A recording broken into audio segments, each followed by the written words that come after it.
Assalamualaikum warahmatullahi wabarakatuh. Selamat datang kembali di channel Keramat Horor. Bagaimana kabar penonton sekalian? Semoga kalian dalam keadaan sehat dan dijauhkan dari segala musibah dan penyakit. Kali ini saya akan membawakan sebuah kisah.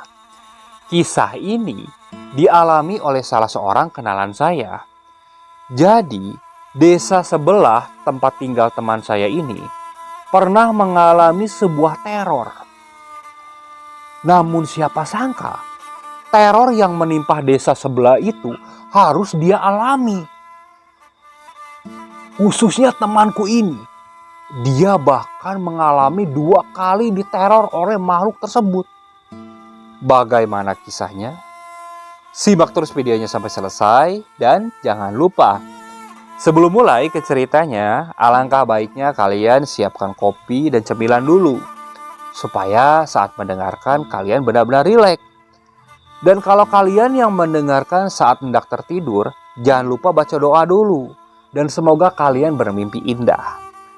Dan kalau kalian yang mendengarkan saat bekerja, tetap fokus dengan pekerjaan kalian. Jangan sampai saat mendengarkan cerita ini membuat pekerjaan kalian berantakan. Lebih baik kalian mendengarkan saat kalian mempunyai waktu luang yang panjang. Oke? Kalau sudah, kita mulai saja ke ceritanya.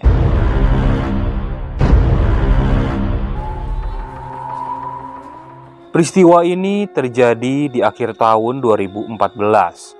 Waktu itu, aku mendapatkan kabar dari salah satu temanku yang tinggal di desa sebelah. Bahwasannya, di sana ada suatu peristiwa. Ada seorang ibu-ibu yang hendak melahirkan. Namun naasnya, saat prosesi melahirkan itu, si ibu harus meninggal dunia. Bahkan bayinya pun harus menyusul ibunya tersebut. Seperti pada umumnya, ketika ada orang meninggal, para warga sekitar pasti akan membantu prosesi pemakaman. Setelah prosesi pemakaman, malamnya mereka akan mengadakan acara keagamaan. Pada malam pertama, tak ada yang aneh. Namun ketika malam kedua, disitulah mulai ada peristiwa yang menyeramkan. Posisi desa sebelah itu berada setelah desaku. Desaku ini berada di pinggir jalan raya utama. Dan di ujung desa ada area pesawahan yang menjadi pembatas antara desaku dan desa sebelah. Dan jalan satu-satunya untuk menuju jalan raya utama yaitu melalui jalan yang melewati area pesawahan tersebut.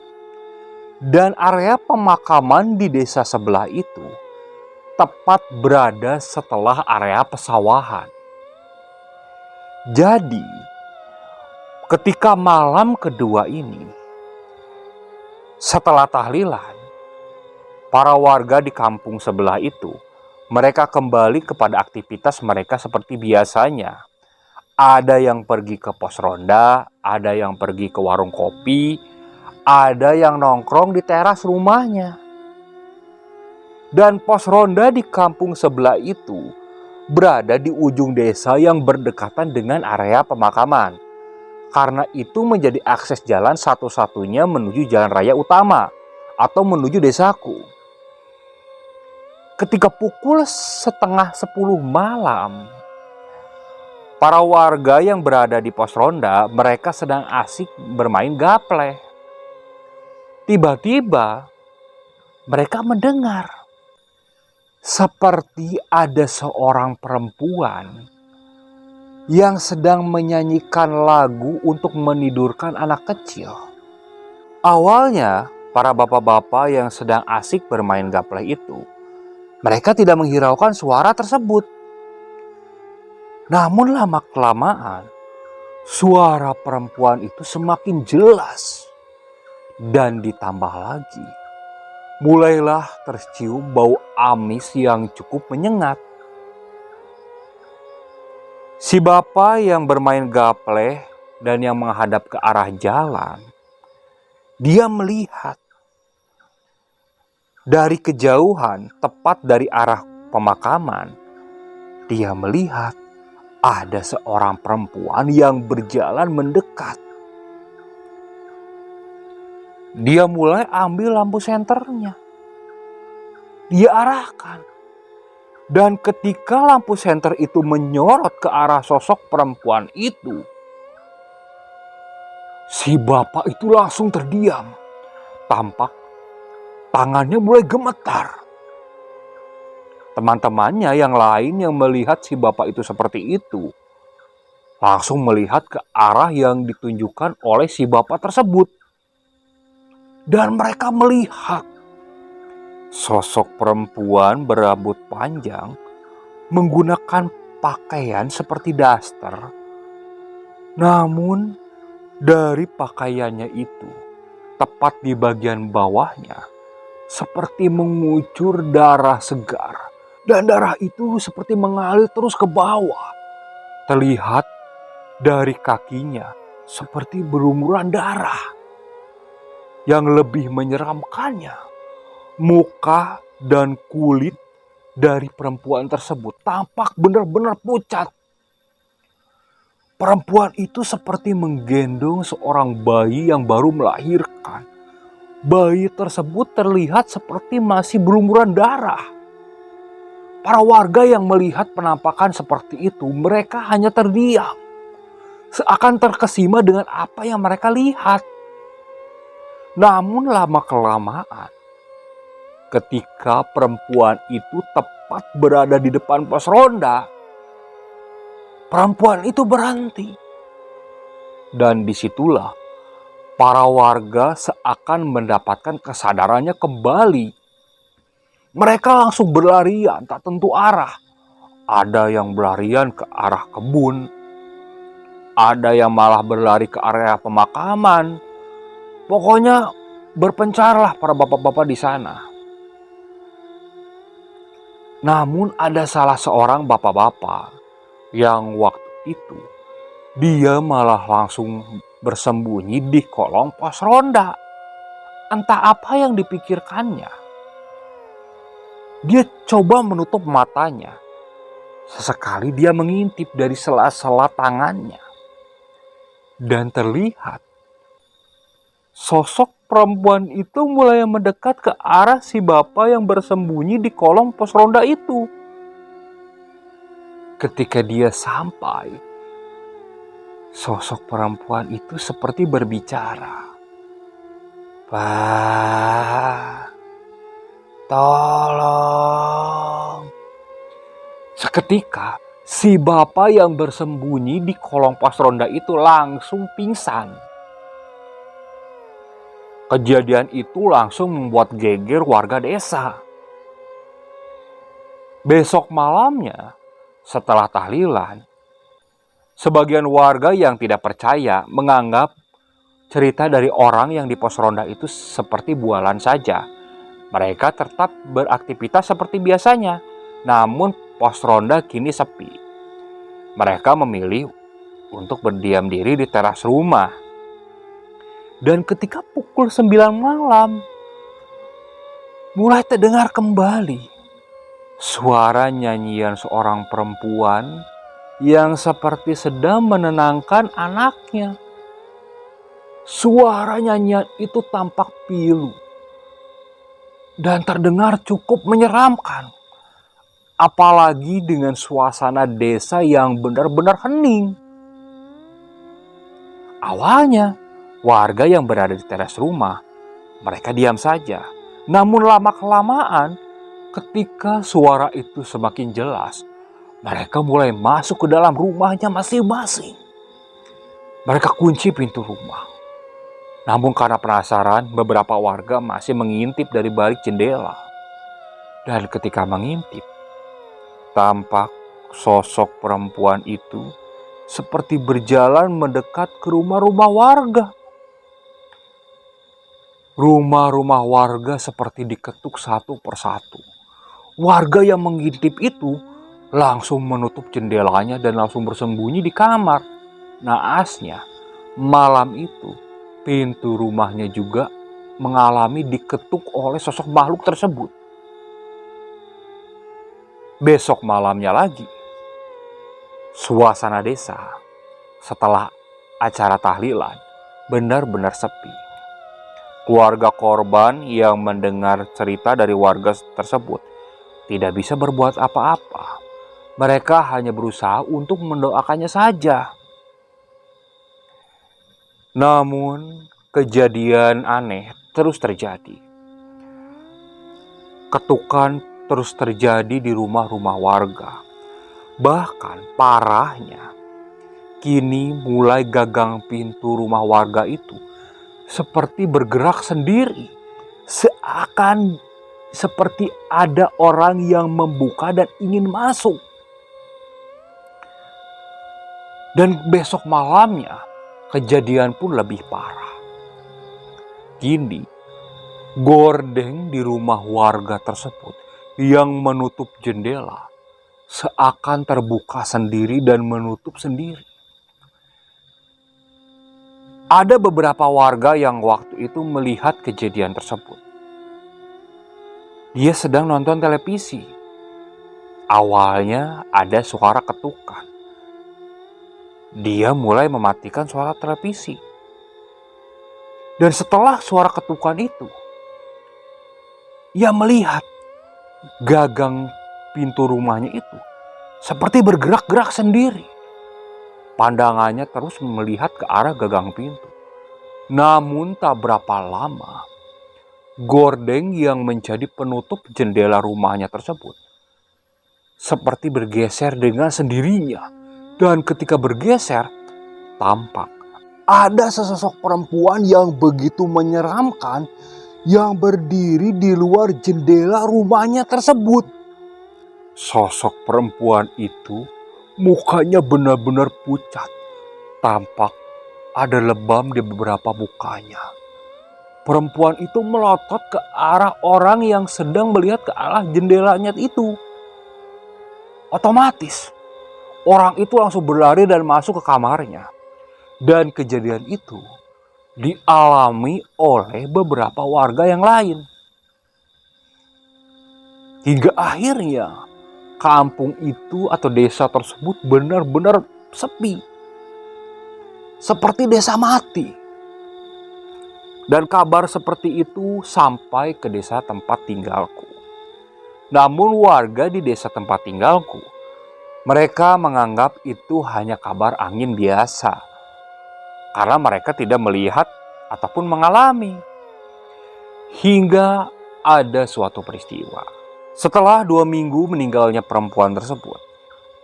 Waktu itu, kakakku yang bekerja sebagai PLN mendapatkan sebuah kabar bahwasanya gardu listrik di desa tersebut mengalami kerusakan. Dan teman-temannya yang ditugaskan untuk ke desa itu meminta bantuan kepada kakakku untuk ditemani ke sana. Bergegas waktu itu kakakku langsung mengeluarkan sepeda motor. Dia menunggu teman-temannya lewat. Sedangkan aku dan bapakku sedang menonton televisi di tengah rumah. Dan tak berapa lama teman dari kakakku ini datang. Dan kakakku langsung pamit untuk pergi.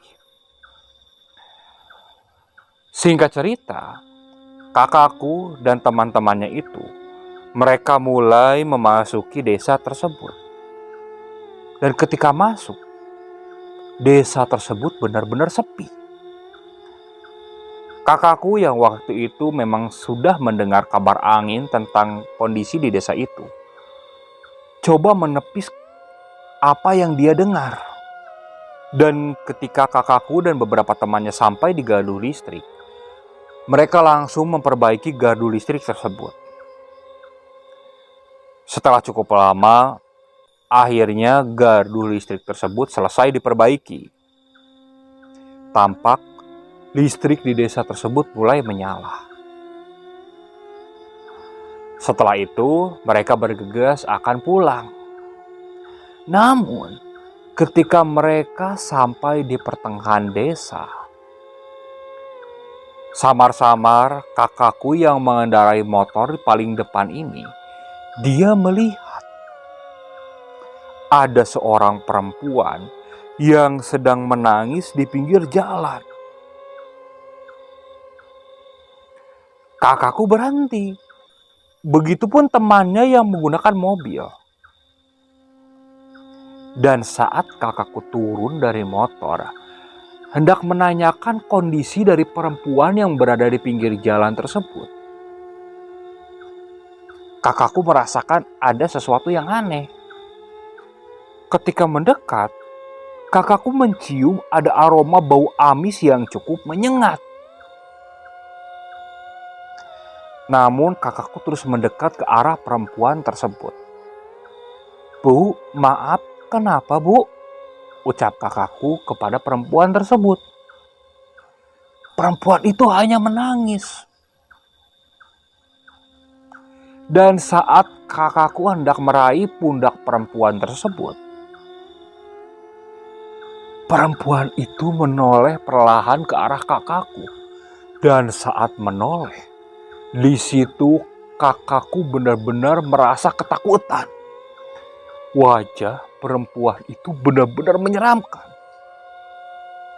Wajahnya pucat, matanya lebam dengan sorot matanya yang tajam. Ditambah lagi, di tangannya itu tampak seorang bayi yang masih merah. Kakakku langsung mundur perlahan.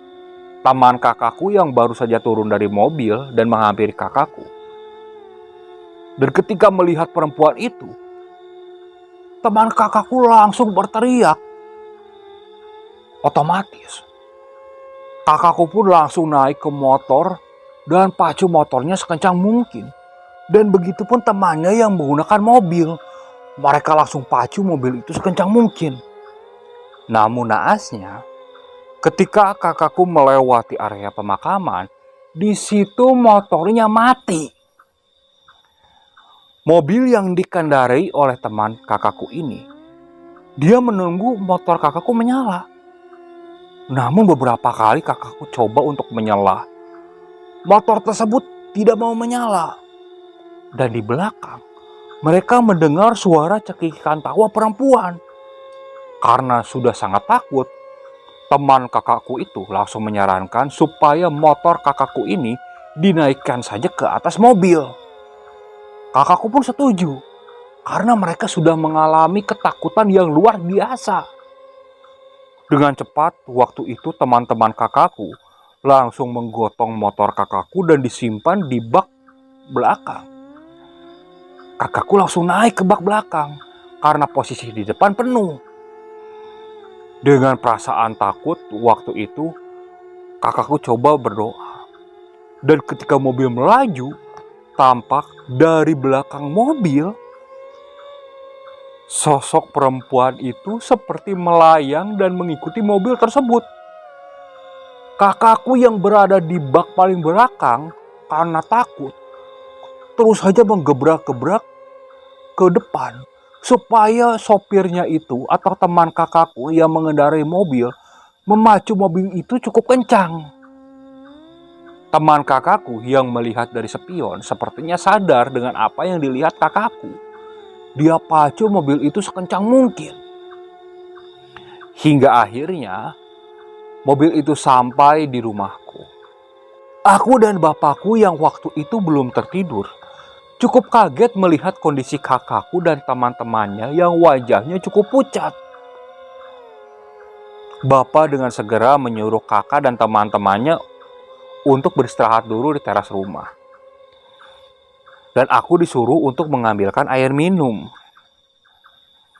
Setelah diberikan air minum, lama-kelamaan terlihat wajah mereka sudah mulai cukup tenang. Di situ bapak menanyakan, dan kakak langsung menceritakan apa yang dia alami. Aku yang mendengarnya sedikit tidak percaya. Memang iya, atau cuma karangan kakak saja? Pikirku waktu itu. Kalau karangan, buat apa juga? Tapi terserahlah. Aku tidak mau memikirkan lebih lanjut lagi. Aku kembali untuk menonton televisi. Hingga tak berapa lama, teman-teman kakakku langsung pamit dan pulang. Kakakku langsung memasukkan motornya.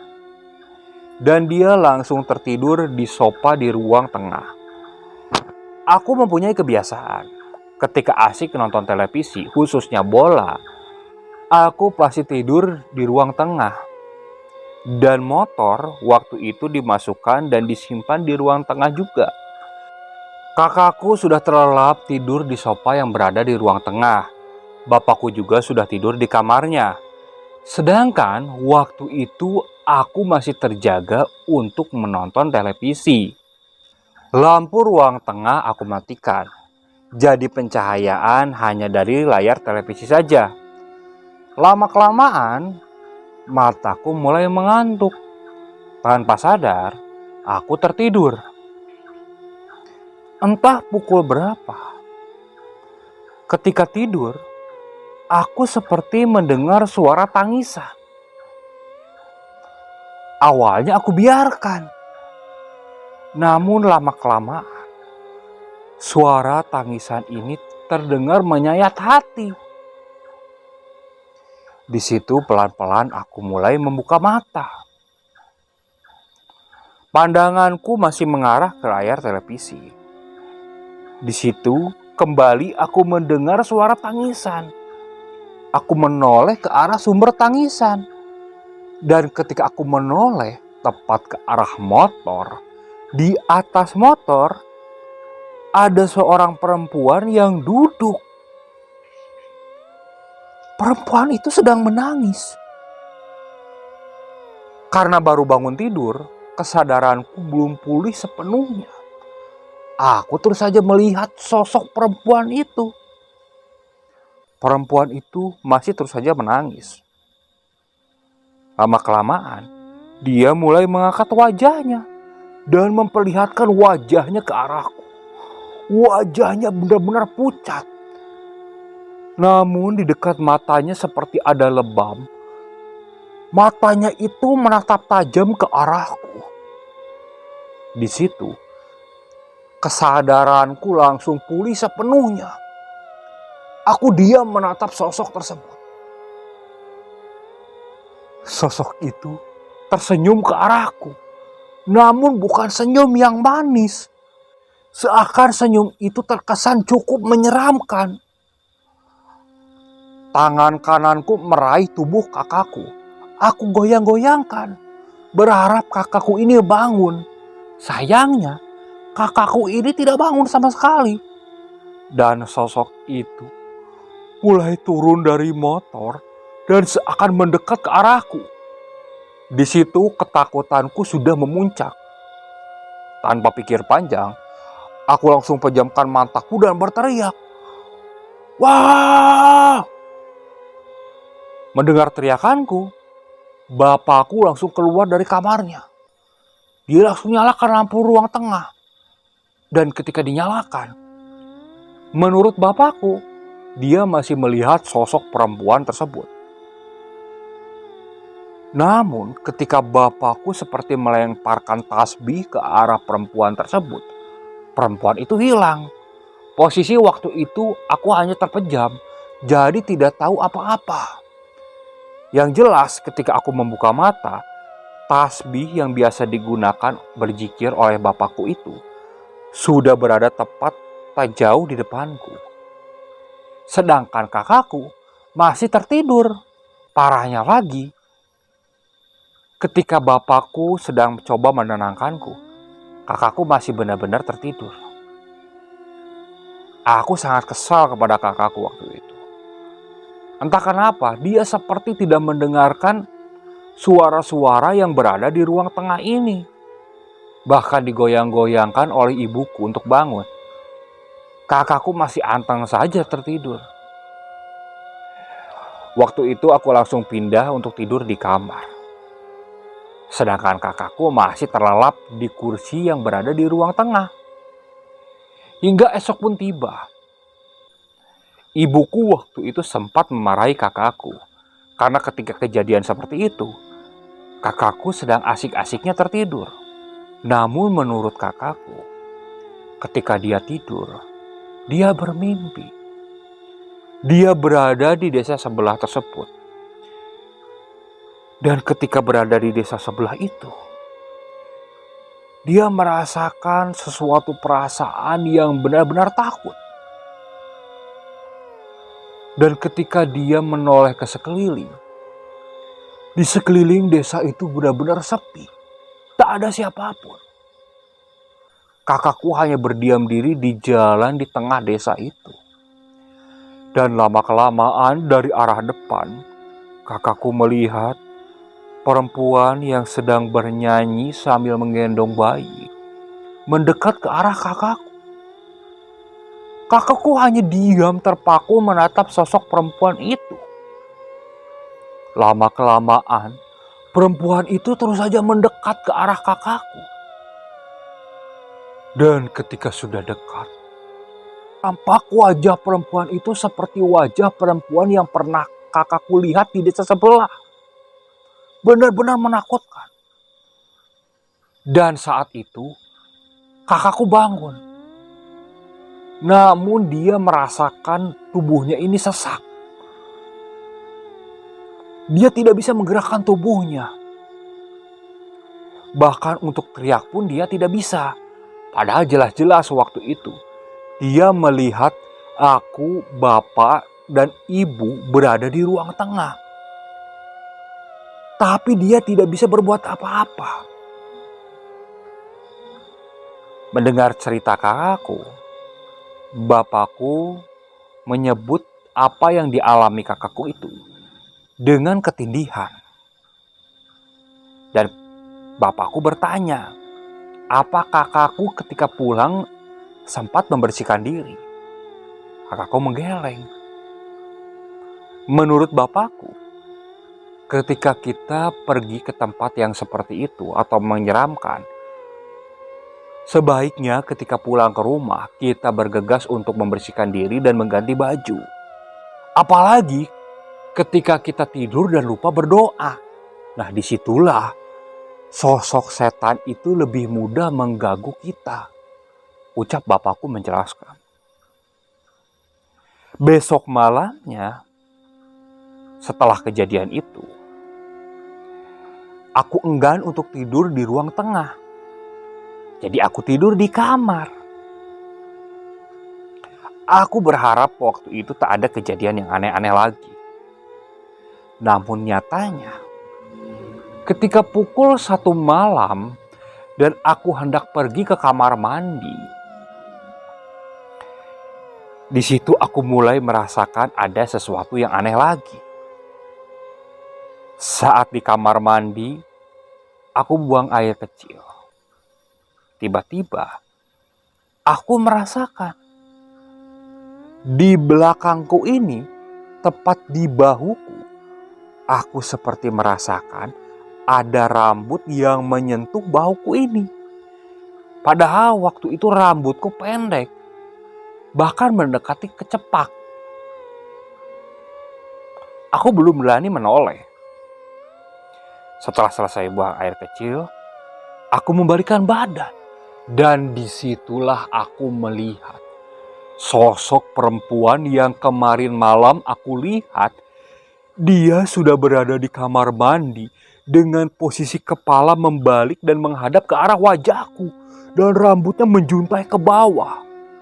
Melihat pemandangan seperti itu, apalagi dengan wajah perempuan itu berdekatan, hanya beberapa senti aku menatap wajah perempuan itu.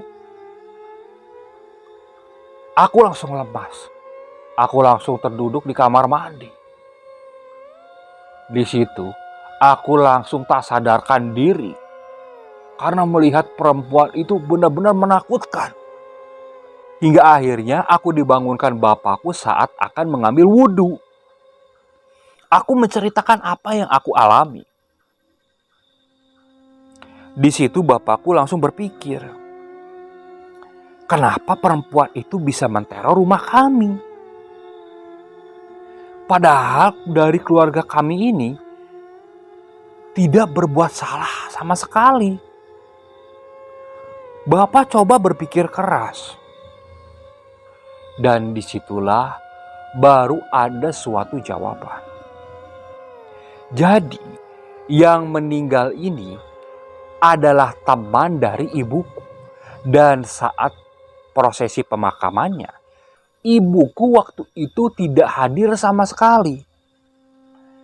Dengan alasan, ibuku waktu itu sedang sakit. Dan setelah sakit, ibuku pun belum sempat ke sana. Esok harinya, ayah menyuruh ibuku untuk pergi ke sana supaya mendoakan almarhum tersebut. Ditemani oleh aku dan kakakku, ibuku pergi ke sana.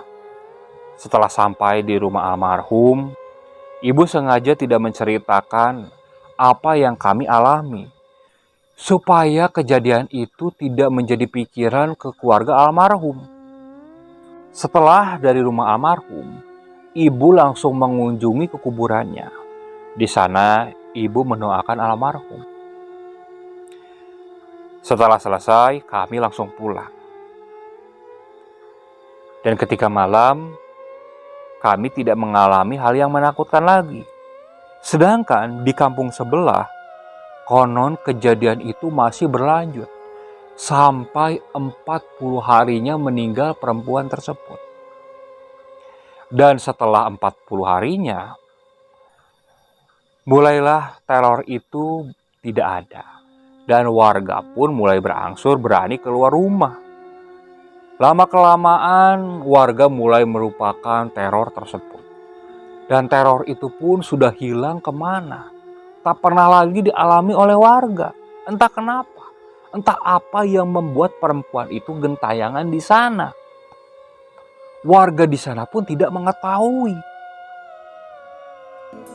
Oke, sekian untuk cerita kali ini. Saya mohon maaf apabila masih banyak kekurangan dalam pembawaan ceritanya. Kritik dan sarannya silakan kalian bisa cantumkan di kolom komentar.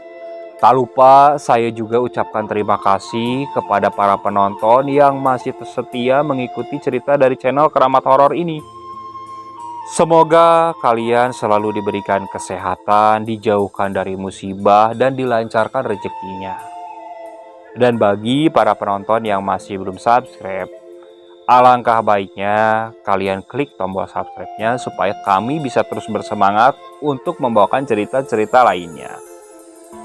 Terus ikuti cerita yang dibawakan oleh channel Keramat Horor ini. Assalamualaikum warahmatullahi wabarakatuh.